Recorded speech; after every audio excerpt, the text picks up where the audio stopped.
Ben ritrovati amici sportivi con lo spettacolo del campionato di eccellenza siciliana. Un saluto da Claudio Costanzo che dallo stadio dell'Etna in Adrano è pronto a raccontarvi quanto accaduto in Adrano Calcio Città di Messina, partita valevole per la quinta giornata del massimo campionato regionale.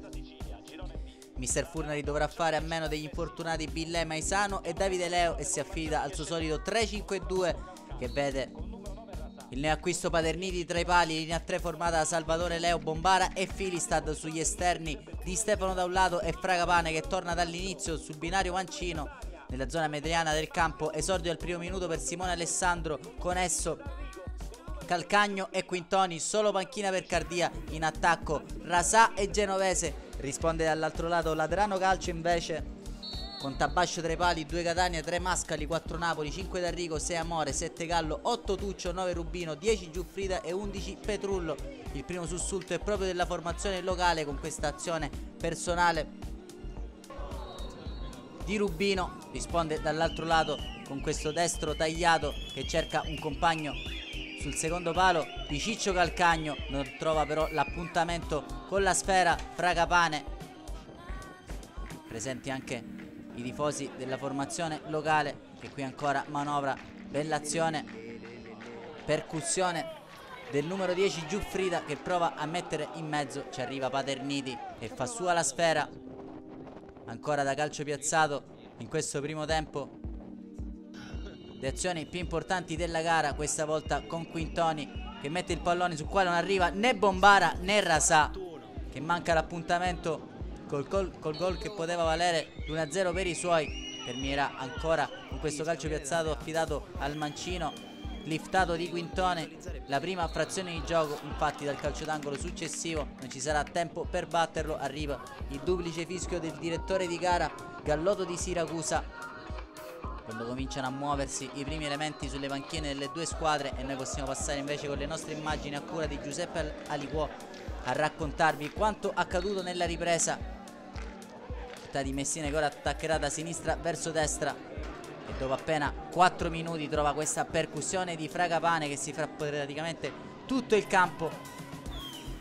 Va a recuperare il pallone perso, viene atterrato da D'Arrigo, indica il dischetto il signor Gallotto di Siracusa, e allora l'occasione al 49esimo minuto di gioco è sui piedi di Rasà.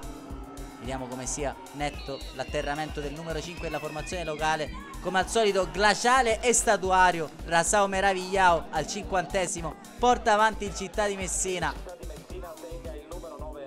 La sua esultanza come al solito, come una statua a ergersi nell'area di rigore. Terzo gol consecutivo per lui, quando ha un'occasione al termine una splendida azione in verticale. Dopo pochi minuti il Città di Messina, Quintoni però non ha trovato l'appuntamento col 2-0.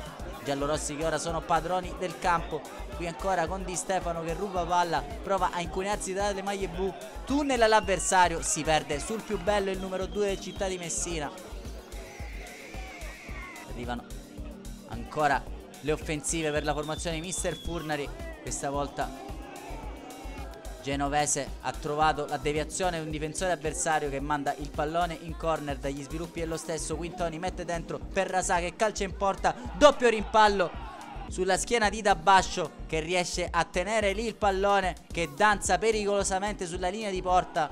Anche con l'ausilio della nostra Moviola non è del tutto chiaro se il pallone abbia varcato o no la linea, quando arriva anche il primo cambio con Silvestri che perde il posto di Alessandro, Ginagò quello di Genovese e Cardia quello di Quintoni. La rotazione di Mister Furnari ha visto coinvolta molti uomini per poter gestire la ampia e profonda rosa a disposizione, quando qui viene atterrato Silvestri. In un primo momento il direttore di gara non indica il dischetto, poi viene richiamato dal proprio assistente. Stavano per compiere un abbaglio clamoroso. Atterrato Silvestri, questa volta sul dischetto ci va Ciccio Cardia che si posiziona il pallone, scivola al momento della battuta ma riesce lo stesso a spiazzare Tabascio per il gol che vale il raddoppio del Città di Messina, che così potrebbe dar continuità già all'ottima vittoria maturata in casa sull'ormai ex capolista Giarre, e ora praticamente mette in ghiaccio la partita che le permette di volare in alto in classifica. Non accadrà più molto. Solo per la cronaca, Rasà, l'autore dell'1-0 che fa spazio al classe 97 Codagnone. Di lì a poco arriverà il triplice fischio del direttore di gara che sancisce la fine del match. Anche per questa settimana da Claudio Costanzo è proprio tutto. Vi ringraziamo e alla prossima.